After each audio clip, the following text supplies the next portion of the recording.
of Minneapolis throughout the day, where we are still learning more details about this morning's deadly shooting by federal immigration agents that left a 37-year-old American citizen dead. MS Now has confirmed the name of the victim is Alex Jeffrey Peretti, an American citizen from Minneapolis who worked as an ICU nurse. Tonight, dozens of people continue to brave the negative-degree temperatures, voicing outrage over the second fatal shooting by federal immigration agents in just 17 days. MS Now has new footage showing the moments leading up to that deadly shooting. And we want to warn our viewers that you may find this footage disturbing.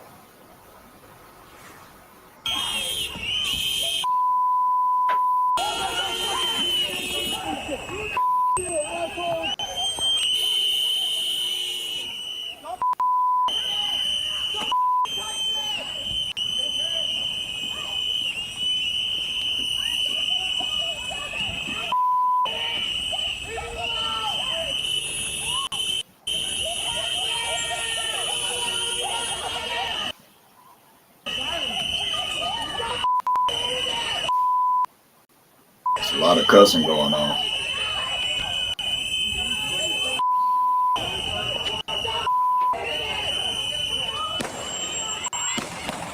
Oh, okay, there it is. Gun down. MS Now is working to report out more details surrounding today's shooting, but DHS is standing behind the agents. Here's what DHS Secretary Kristi Noem just said a few moments ago.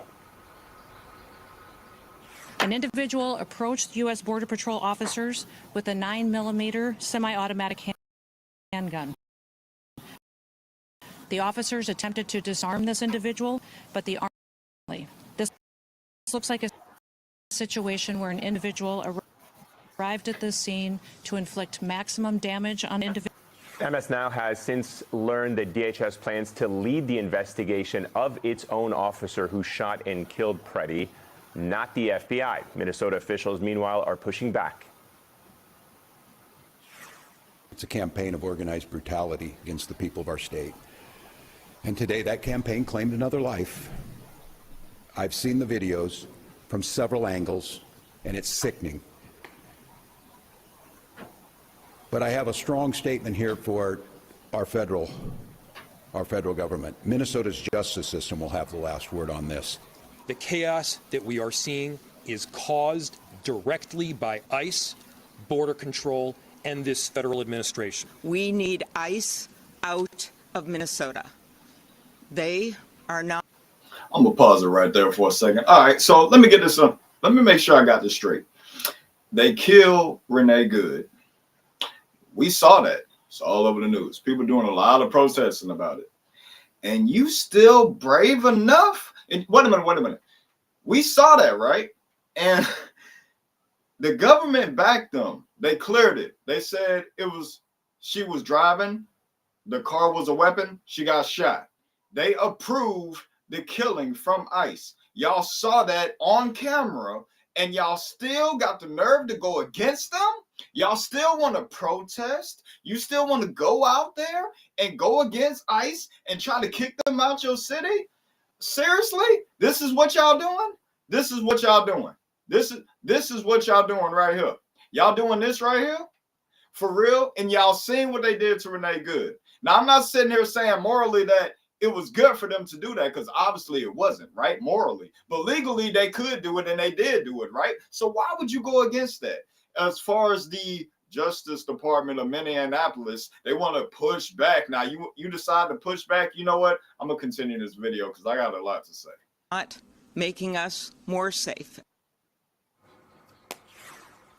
All right, let's cross over to MS Now reporter Alex Tabbitt. He joins us live from Minneapolis, where he's been covering all the developments throughout the day. Alex, let's start with the situation there on the ground. We've been hearing officials throughout the course of the afternoon describing it in multiple different ways. Give me a sense of what is happening behind you. What is the mood there like? The mood is angry, amen. I mean, this is now, as you noted, the second fatal shooting of somebody in this city in the last 17 days by a federal officer. And yet it's just the latest development in what is just a tragedy after tragedy here in Minneapolis. You can hear people chanting, "Stand up, fight back." It is one of the chants that we've heard the most of, including "ICE out, ICE out." His frustration is really boiling over here. And remember, just a few days ago, a 5-year-old boy was detained by ICE. 17 days ago, Renee Nicole Good was shot and killed. This all started 6-7 weeks ago after the president called members of the Somali diaspora, some 81,000 strong, garbage, and then sent in sent in federal agents to start this Operation Metro Surge. Is he too cold? And then sent even more agents after Renee Good lost her life, and now we see this happen with Alex B., this 37-year-old ICU nurse. Now, I want to introduce you to two Minnesotans. They're twins who made it out here today. Talk to me about why.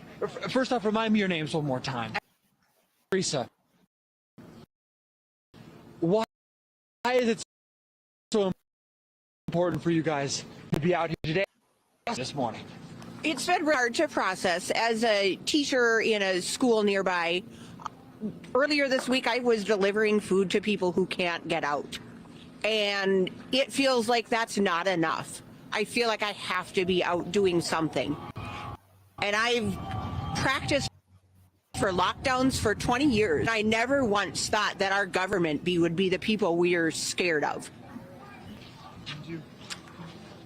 And I work as an ICU nurse, so this hits really close to home as far as just why are we not providing aid after everything happens, which was absolutely wrong. But why isn't anyone trained in CPR? Why can't they, like, do more? Like, they're just so reckless. We've heard President Trump floating the use of the Insurrection Act here in Minnesota. If the president does go through with that, what would that mean? I mean, what do you make of that threat from President Trump? Well, it's hard to know when he's bluffing because he'll always stand down when times get tough. But it's terrifying to think that our own government is turning on us. There's no precedent for this. And it feels like we're back in 1940s Germany.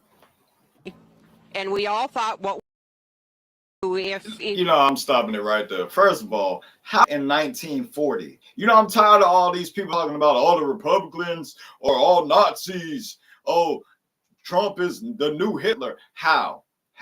Where the concentration camps at? Where the gas chambers at? Are 6 million immigrants being cooked right now? How is it anything compared to the 1940s with Adolf Hitler? How? There's no comparison. And for her to be an ICUocracy and what else is instilled upon her head, I already think majority of women are freaking clueless and stupid. I already think this. And she just proved my point. She's older. Like, she's got to be 40, 50 plus. And she's saying horrendous stupidness. Listen, my point is, I'm not going to dig into this because we all know the Holocaust was a horrific point in time. And we all know there's a lot of sensitive people behind this. There's a lot of Jewish people that are sensitive behind those words. And she's over here just throwing it out there like it's actually happening in the United States of America. But the only thing happening currently in the United States of America is dumbasses like y'all out there protesting, getting arrested like them. You want to go against ICE? This is what you're going to look like right here. You're going to look like a bunch of dumbasses, a bunch of radical libs getting arrested, getting detained. And yes, guess what, guys? If you guys have a weapon, you will get shot. You want to punch an ICE agent, kick an ICE agent, push an ICE agent, guess what, bro? You will get shot. Stop it. I got some advice for everybody paying attention to this channel, right? For the love of God, Everybody in Minneapolis, take your dumb ass home. Stay in the house. If you're not an illegal immigrant or your family are not illegal immigrants, then take your dumb ass home. Stay put, stay out the way. Now, I'm sure you guys are pissed off that Stranger Things 5 didn't have a decent ending. And I'm sure you guys are bored right now. I'm sure you skimming through Netflix and can't find nothing good to watch. I'm sorry that we have nothing good to watch right now. But standing out there in -20, -15-degree weather, protesting ice out now ain't working for nobody. Take your dumb ass home before you end up getting killed. You don't want to be like these three here. That's all I'm saying, folks. That's all I'm saying. Be smart about your life. If you care about your life and you care about your family's life, please take your ass home. And I got something else to say. They want to sit there and say the insurrection act's about to come in place and 1,500 military troops are about to come to the city, Minneapolis. Guess what, y'all? Why do they have to come there? This might be a martial law, but this is not authoritarianism. And I'm tired of people saying that. There's nothing wrong with the president trying to protect a city of the United States of America. There's nothing absolutely wrong with that. And to be politically correct, if he was trying to be an authoritarian and have this pushed out, it would be pushed out amongst every city and every state of the United States of America. So guys, open your eyes, open your ears, and listen carefully. You guys are against something. You're going against a brick wall here. The only outcome is being arrested or being dead. Take your ass home. Stay home with your families. Why are y'all out here? Why are y'all protesting? That shit ain't flying down here where I'm at. You kick an ICE agent down here, and it's proven. A woman just kicked an ICE agent down here in Florida already, and guess what? Her ass arrested, and she doing all 85% of her time. They ain't playing. They ain't giving her no slap on the wrist and sending her on her way. They locking her ass up and charging her with the same charges as if she hit a police officer, if not worse. She gone. Please pay attention to what I'm telling y'all. Be smart about your actions. Go home.